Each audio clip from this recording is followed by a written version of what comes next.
What's up, heathens? How y'all doing? Yes, I'm still sick. As you can tell from my voice. Today, though, I wanted to highlight a few segments from Behind the Curve, which is a documentary about the Flat Earth community. It's actually available to rent now on Amazon. I have the link down below in the description, and it's pretty cheap to rent. So I suggest everybody going and watching that documentary. Today we're going to be looking at a couple of experiments that was actually showcased in that documentary, as well as my general thoughts about the documentary itself. So if you want to hear more about that, then please stay tuned.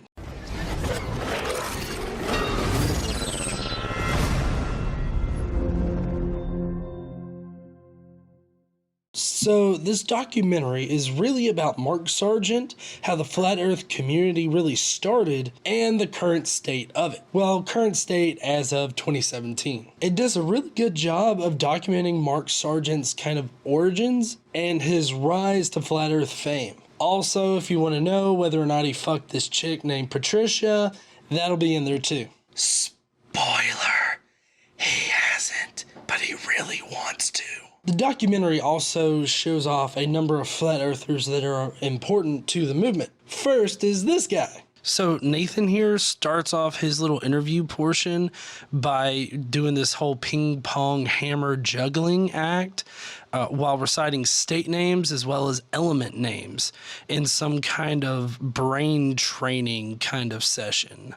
And then he goes into saying this.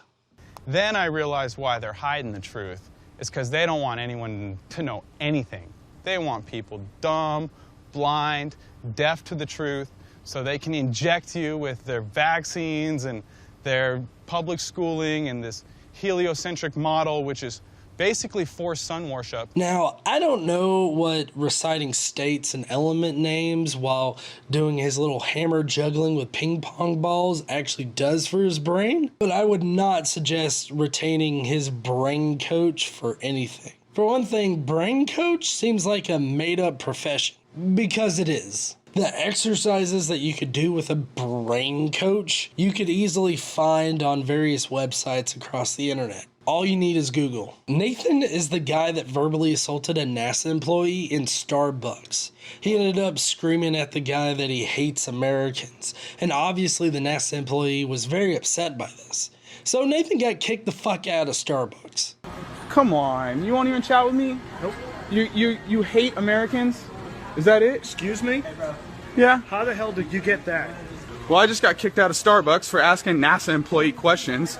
And rightfully so. There really isn't much on Nathan here, but I did want to highlight exactly how crazy this sumbitch is. Nathan continues his descent into the crazy hole by saying that dinosaurs never existed, and that it's all just a big propaganda made up by, I guess, big paleontology, sort of in the vein of Christians against dinosaurs. He incorrectly states that science says that the Earth is 6 billion years old and then quickly corrects to 14 billion years old. No, Nathan, that's not what science says. That's what you are saying. Now, there are two experiments that are highlighted in this documentary that really shows the mindset of the Flat Earth community. We have Bob Nodell from Globebusters and Jeran from Jeranism. Jeran is also part of Globebusters, but he has separated himself from that brand enough to stand on his own. First of all, Bob Nodell actually got his hands on a $20,000 gyroscope, and of course he performed some tests with it. If the Earth is spinning at one rotation every 24 hours, that means that every hour it has to turn 15 degrees. In today's 21st century navigation systems, they're using what's called a ring laser gyroscope. It is extremely precise. One of the people in the community actually purchased one for $20,000. And so Bob thinks that this $20,000 gyroscope is actually going to shatter the globe model. Little does he know that it's not going to help. But what we found is when we turned on that gyroscope, we found that we were picking up a drift, a 15 degree per hour drift. So how does Bob react to the test results? We obviously were not willing to accept that, and so we started looking for ways to disprove that it was actually registering the motion of the Earth and that it in fact was registering the motion of the sky. Next, Bob decides that he's going to encase his gyroscope into a zero-Gauss chamber in order to deflect the heavenly energies from affecting the gyroscope, because he cannot accept the fact that the world is actually spinning. When that fails to deflect the heavenly energies, he plans on encasing his gyroscope in a bismuth chamber, which will also not deflect the heavenly energies. The documentary actually does a really good job of displaying how bass-ackwards this is from the actual scientific method. See, Bob here is testing to confirm his bias instead of testing to know the truth of reality. I mean, what makes him think that the gyroscope is actually detecting the movement of the sky rather than the movement of the Earth? The gyroscope isn't physically in the sky, Bob. All this means is that Bob doesn't know how the fuck a gyroscope works. I mean, it's ridiculous to think that heavenly energies are emanating and affecting the gyroscope. He's seeking to confirm his own bias. And Bob knows that this is detrimental to his flat Earth model. But the rotation is not looking good at this point. Yeah, if we dumped what we found right now, it'd be bad. But what does Bob do with these results? We as flat earthers feel that we have several smoking guns. Of course you do, Bob. Of course you do. Now on to Jeran. Jeran initially started off with a laser test. We're going to be doing is an experiment at Victoria Canal in Holt, California. It's a 3.88 mile stretch. We're going to actually have set up 3 posts, one at the start, one at the end, and one in the middle. And then we're going to shoot a laser from the first post and see where it crosses that first post. So let's say it's 8 feet, and then get it to cross the same point at the far end. And when we can confirm that both are passing the exact same spot, then somebody will tell us what the middle's at. If the middle's at 8 feet, it's flat. And if it comes back that it's only 5.5 feet, then yeah, I mean, that means that the Earth has curvature. But the laser wouldn't focus enough in order to have a productive experiment.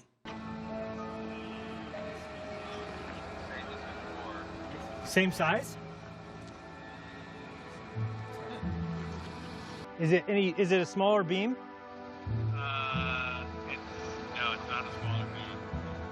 Now, this is because of beam divergence. It's a very simple formula that Jeran himself could have figured out, and he could have ran the numbers, and he could have seen that the beam was going to be too big for his panels. At that distance, the beam would have diverged to a diameter of 102 feet. I don't think so. I think it'll be under a foot for sure. And then we're gonna. This is of course based off specs of a similar laser that I could get off the internet for relatively cheap. I used the same 3,000 milliwatts that he specifies here. So this is 3,000 milliwatts. The beam diameter was 3 millimeters with a divergence of 5 milliradians. In order to get that laser to do what Jeran wants, which is be under 1 foot in diameter, you would have to have a beam divergence of 0.03125, which is 6.25 times less than what is available to him in this particular experiment. This shows that Jeran doesn't know how lasers work, doesn't know how light works, and doesn't even know how to set up a proper experiment. So, of course, he had to develop a different test. If you're seeing through this hole, through the next hole, and seeing the light at the backboard, or at 17 feet off the water, the Earth is flat. If he's holding it up at 23 feet high and we're seeing the light, well, that's because the Earth's curved. So I should only be able to see it when it's at 17 feet. And we all know how that turned out. Enrique, how high is your light? 17 feet. I mean, it's as, we don't see you, Enrique. Lift up your light way above your head. Interesting. While on the Non Sequitur show, Rhett's Rhetoric actually had some really great points as to why this experiment was not a very good experiment to test curvature. What happens is that he was trying to guess the level right next to a long body of water, but he was using a road. When you're trying to measure perfectly level lines and you're doing like surface-based experiments, you want to stay away from land because you have hill and terrain issues that can always throw off your results. But if the land is confirmed to be perfectly, quote, level or flat, as the flat earthers would like to call it, then you can actually do that experiment and it be valid. However, I think the way Jeranism's doing it with two fucking boards alike, there's scattering issues. There's also the setup issue with it not being a point beam of light like a laser. It's a flashlight which spreads in all directions. Now, regardless of the quality of the experiment that Jeran ran, he cannot accept the fact that he's wrong about the shape of the Earth. Instead, he comes up with these weird reasons for why the experiment failed. By the time the light was getting to the far end, it was basically like occulted. We would see like a line here, and I was trying to upload Enrique's picture, but I don't have it yet. And then the light was appearing up here. So, the person that was a globe believer was saying, isn't that proof that the Earth curves? Well, then as we started to look at it, because the guy that was at the middle turned around to look at the far end and said, no, it's hitting weeds. He even reruns the test. One moment, but then we tried to do it again, like to replicate that result, because that would be interesting. That would mean we're looking straight through and seeing here, which would be evidence of curvature. But then we had him redo it, and we didn't get the same result.